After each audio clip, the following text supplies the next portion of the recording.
जो मनुष्य दूसरों की खुशियों में आनंद महसूस करता है, एक न एक दिन खुशियां उसके घर भी आ ही जाती है, ये निश्चित है। मनुष्य को आदत डाल लेनी चाहिए कि दूसरे की खुशियों में अपनी खुशी अगर महसूस करना सीख लिया तो निश्चित मानिए आपके घर का दुख भी कटने वाला है।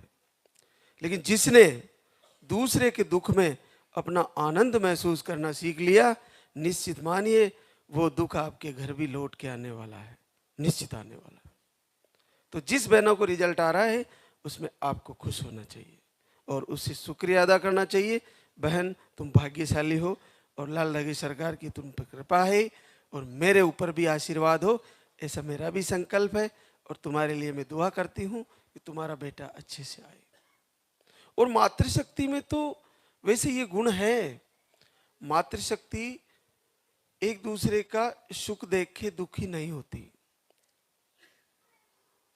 और दुख देख के भी दुखी होती है और सुख देख के भी उनको सुख महसूस होता है। लेकिन उल्टा नहीं होता कि किसी को दुखी देख दिया तो खुद को आनंद महसूस होता है, नहीं होता।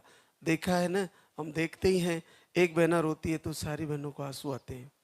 लेकिन पुरुषों में ऐसा बहुत कम होता है। पुरुष एक को देख के देखा इसके कर्मों का रो रहा है।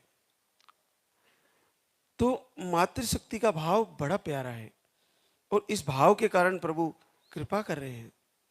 तो आप ऐसा भाव बनाएं कि दूसरे की खुशियों में अपनी खुशी महसूस करें और दूसरे के दुख को अपना दुख समझें। हो सकता है आपकी सासू माँ, आपके कुछ रिश्तेदार आपके दुख में खुशी का आनंद महसूस कर रहे होंगे, लेकिन वो उनके कहीं न कहीं संस्कारों का प्रभाव है। जहां से उन्होंने ऐसे संस्कार पाए हैं, ये समस्या उनको भी हो सकती है, ये किसी को भी हो सकती है।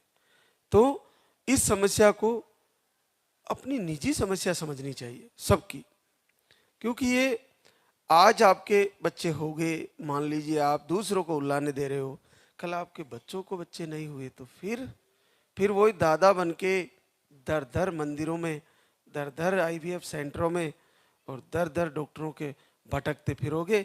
अगर आज किसी माता बहनों को उल्लाना दे दिया, अगर उसने दुखी होकर आपको श्राप दे दिया कि हे प्रभु आज इसने मेरे को उल्लाना दिया है, इसके घर में भी ऐसा ही हो जैसा मेरे साथ हो रहा है।